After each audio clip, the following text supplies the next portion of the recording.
Доброго дня. Мене звати Андрій Смірнов, я одеський гід і одеський скаут.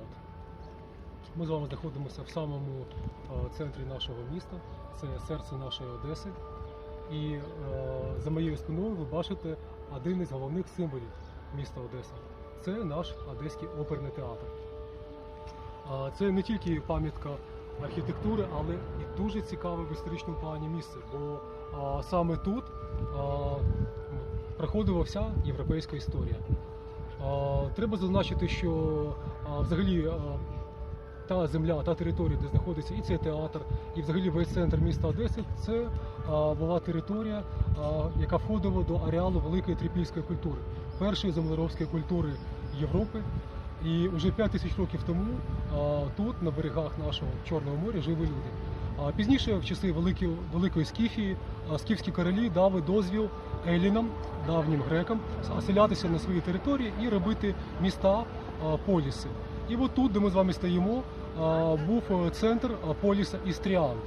І тому не дивно, що коли будували цей шедевр архітектури, наш оперний театр, то при будівництві були знайдені сотні і сотні давньогрецьких античних амфор, 200 з яких були вмуровані в стіни нашого театру всередині, і це створює унікальну акустику залу нашого театру і додає неймовірного шарму, сили, ну і поваги на міжнародному рівні.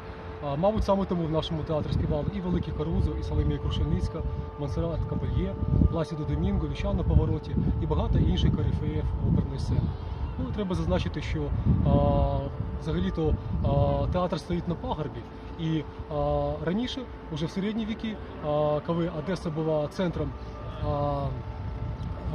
чорноморським центром Великого князівства Литовського, в ті часи на цьому місці височив рицарський замок. Ну, а вже на його рештках, на його фундаменті було побудовано сучасний театр.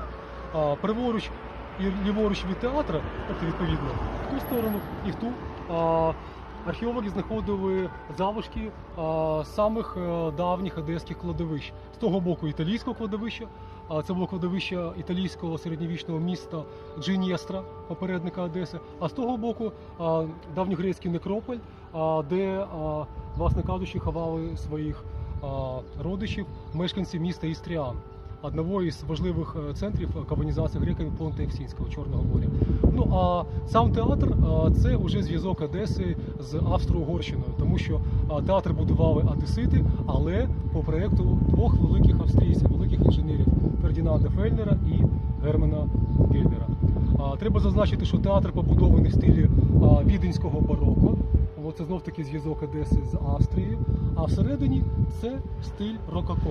Рококо – це самий пишний, самий ошатний, самий гарний стиль, який тільки існує в оздобленні замків і палаців Європи. Його вигадали навмисно для Людовика XIV, який полюбляв дуже, був королем естетом, полюбляв красу і розкоші. Ну от саме тому всередині у нас знімали одну із версій, одну з екранізацій славетного роману Олександра Дюма «Три мушкетери», знімали одноіменний фільм, і весь Версаль знятий був тут всередині. Тому можна вважати так, що у нас маленький Версаль, маленький Відень, ну а ще просто одне з найвеличніших таких споруджень не тільки в Одесі, але й в усій Україні. Наш театр вважається найкрасивішим в Україні, а крім того, входить в десятку найкрасивіших оперних театрів Європи.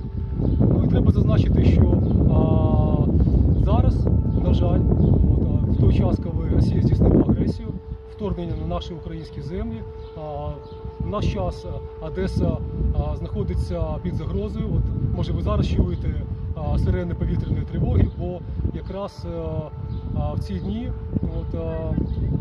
дуже активна російська армія, і наша Одеса, вона знаходиться під загрозою, і відбуваються ракетні атаки російської армії. Тому цей шедевр, як і багато шедеврів нашої Одеси мами і всієї України, знаходяться під загрозою.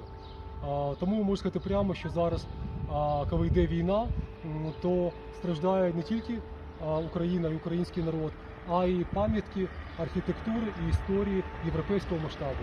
Все воно, чого є Одеський оперний театр, той самий, про який я сьогодні так багато говорю.